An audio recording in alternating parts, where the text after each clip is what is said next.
ako, sabi ko, manalangin ka sa Diyos. Sabi ko kay Christopher, manalangin ka sa Diyos na hari may dumating si Sir Benji. Kahapon nga, nanalangin siya. Sabi ko, hayaan mo, maririnig ka rin noon. Baka po nalilimutan nyo, pwede po kayo mag-ano, tas may nakalagay na for Kuya Christopher. Kailangan pa rin po talaga ng tulong.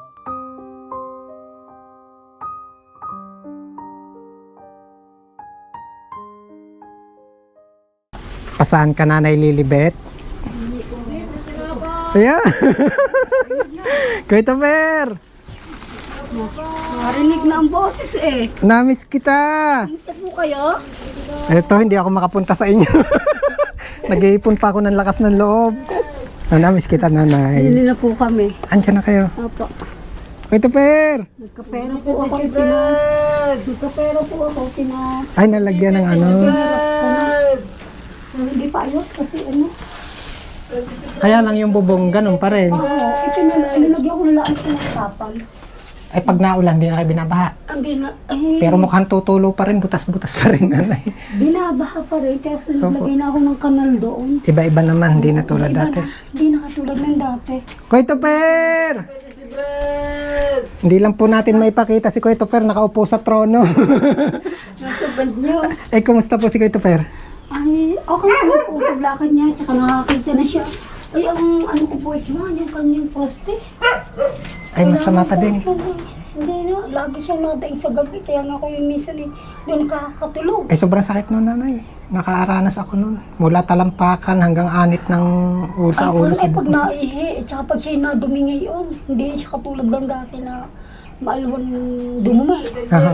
Eh ngayon, ano na siya, para siyang hirap na. Eh, kaya nakabalik pa ng doktor. Hindi na, sa pulmulan. Ay, talagang gustuhin ko. Medyo ano, mukhang maraming dasal talaga, Nanay, ang kailangan natin. Si Sir Benji siguro ngayon ikuhan. Bili ko na. Ay, Medyo tayo ipinabayaan na. ulitin natin. Baka po nalilimutan nyo, pwede po kayo mag-ano, tas may nakalagay na for Kuya Christopher. Kailangan pa rin po talaga ng tulong. Kasi ang gusto ko ay mabigyan siya ng tamang proseso ng pag-iisip. Yung psychiatrist. Mapatingnan, ano. Mapatingnan. Kasi napatingnan ko na si Tiskan, wala naman. Kaso mayroong konting parang, yung ano tawag doon, yung konting bumara, yung ugat. Kaya daw ganun yung attitude niya, yung isip. Oo, yung bumara, yung bagang nagkaroon siya ng konti lang. Pero ang inaano doon ng tao kasi, siguro stress, sama-sama na. Yung bagang problema. Talagang malaki pa rin ang pangailangan na. Oo. Ay, yung gusto ko magamot din. Nga sa ngayon, yung kanyang proste. Kasi ang hindi ko masasabi kung yun yung sa cancer o ano. Kasi gabi-gabi, bandang basta araw-araw yun. Umaga, tanghali, na ano siya. Talagang gusto ko kayong puntahan, kaya lang talaga, Nanay, medyo siguro ano. Ayun nga, tulad na lagi kong sinasabi, mangangailangan tayo ng maraming dasal. Kasi actually ito 300, ito po noon pa umano. Okay, nagbabaka sakaling baka sana madagdagan. Ay mukhang kailangan ng dalahin at baka kailangan baka ito yung magiging simula uli. Meron pa uling dadating. Ang sabi ko, si Sir Benji siguro na, sabi naman ay, nakita ko sa Mindoro naka-destino. Nakita ko, nalayo na pala si Sir. Nandun na pala sa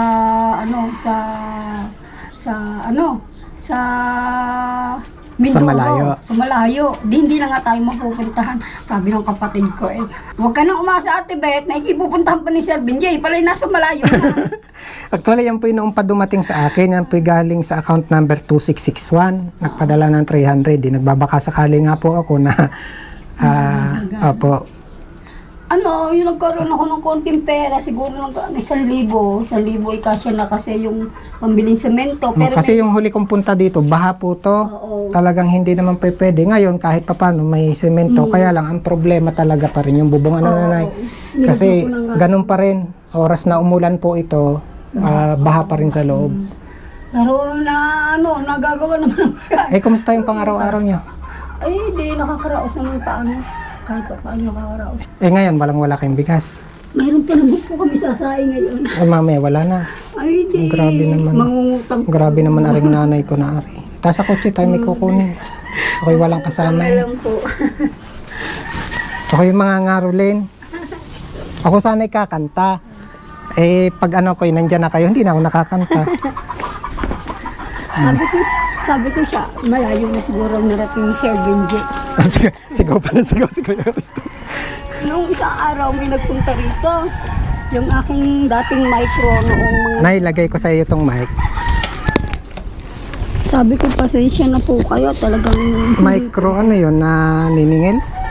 Opo. Dahil ayun, 2019 po, yung hindi pa po nagkakaganyan, pumasok po ako sa mga sa mga micro Oo. para may puhunan ako sa aking kandila. Ay ngayon, medyo naglaylo sila kasi nakita na lang naka-vlog, naka-ano. Tsaka, okay naman po kasi sabi nila, huwag ko na muna daw bigyan lahat. Utay-utay lang daw po. Kasi, Parang inunawa yung sitwasyon Oo, kasi opo. nakita yung kalagayan. Opo, opo. 50, 150, ganun daw po. Sabi, okay lang po yun, nanay, walang problema. Basta lang mahalaga doon, ay nakakabayad kayo Okay. kahit pa paano. Yun, di. Ay, hello po. Ay, na-miss kita kaya ako'y pumasyal ulit. Ano ulam nyo mamaya? Mamaya, ay di, sardinas. Bigyan ng sardinas. Yun na lang magkakasyahin namin. Hindi ko, Ayun nga, huy, tinapay. hindi ko naman kayo matitiis. Kukunin natin ang isa rito. Dahil wala akong taga-camera ngayon, hindi kayo magka-camera.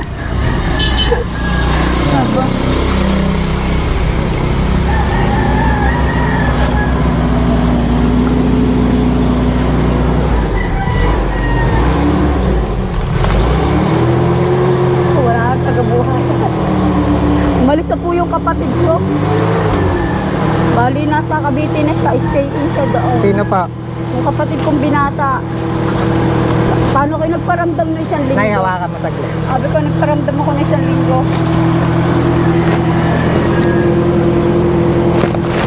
Ano ba?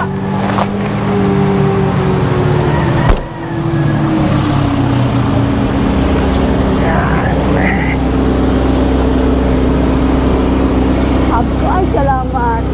Ayun, kahapon, sabi ko, manalangin ka sa Diyos. Sabi ko kay Christopher, manalangin ka sa Diyos na hari na dumating si Sir Benji. Sabi ko gano'n. Ay di, sabi niya kahapon nga, nanalangin siya. Sabi niya, sabi Panginoon, papuntahin niyo naman po dito si Kuya Benji. Sabi ko, oh sige, manalangin ka pa ng manalangin. Ay di yun.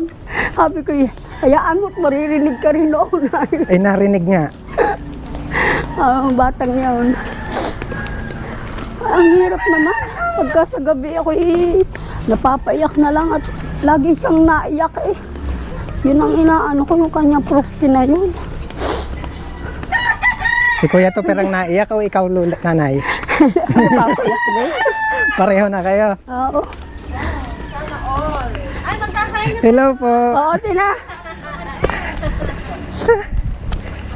Ay, Yan. ang ano doon po eh. Pasensya na kayo sa...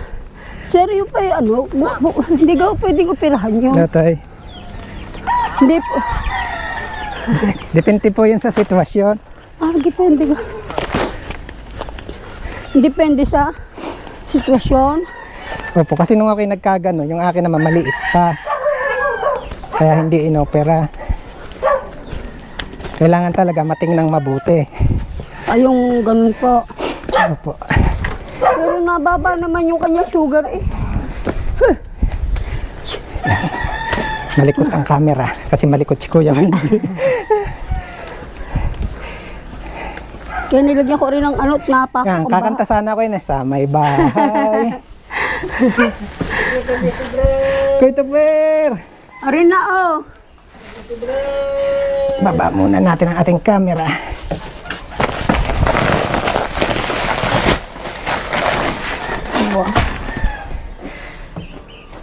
Oh, nanay. Salamat, maraming pong salamat at may bigas na ulit kami. Ating tingnan ang laman kung anong laman na rin May pagkain. bag natin. Oh my God, si Ineng, ang aking apo. Wow, may tinapay na naman. Ah, may noodles. At yan po yan, mga May nasa kape. ilalim, yan po yung mga dilata. Kuya Tuper! Ayun. Hindi pa ikaw tapos?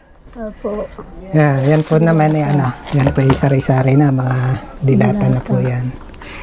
Kung di makapagtinda ngayon, walang gawa. Totaling walang hanap buhay. Wala po. Talagang problema yung pang-araw-araw. Yun nga po eh. Sabi ko yan at nakakaraos din naman paminsan-minsan eh. Tama-tama pala uli ang dating ni Kuya Benji. Ano nanay? Kaya sabi ko nga nung isang araw, kahapon pa ng hapon, sabi ko, ay, Tuper, manalangin. Alam mo naman yun, kako, pag yun yan, wala pa talagang padala, talagang hindi napuntahin dito. Manalangin ka. Sana harinawa eh, may magbigay kay Kuya Benji mo. Marami magbigay at magdadala. Opo, ito po nanay, ito po yung 25 kilos na bigas, yung mga grocery. Yan po galing kay ma'am. Tawagin na lang nating kasi ayaw pong magpa-mention na ni ma'am eh. Tawagin na lang nating Ma'am Charity from Vienna, Austria. Siya po yung... Ma'am Charity, salamat po at kami nabigyan nyo ng tulong. Maagang pamasko mula kay ma'am. Salamat po at naalaala nyo po ako kahit papaano po at nakatulong po kayo sa amin. Salamat po. Kaya mga kababayan, kung gusto niyo yung ginagawa ni Kuya Benji, yung pagbibigay natin ng maagang pamasko, at pagtulong sa ating mga kababayan, huwag niyo pong kalimutan na share tong video and then i-follow po yung page, subscribe po yung ating channel, upang sagay mas makagawa po tayo ng mas maraming tulong. Kasi napakarami pong mga kababayan natin, hindi lang po si Nanay Lilibet yung nangangailangan ng tulong. Nanay, kaya please share this video. Hanggang ngayon po nakakadena pa rin siya. Oo, tumatalon ko sa bintana eh. Saan niyo tinatali dito? Ari, meron ako, nagpagawa ako. Ari ka ma, gusto kong bilang ng linoleum. Nakaano sa boto, abang kayo ng bakal. Bakal. Para doon. Asan yung kadena niya? Pwede pero. Yan, eto. Ngayon nga lang, andun siya sa banyo. Ang daming guyam, nanay. Kaya ganyan siya. Para ang aming bintana, hindi pa magawa. Wala pa, pag nagkapera pa ulit, pag nakabenta pa. Hindi ba si Kuya Tuper, mahal ako ni Jesus.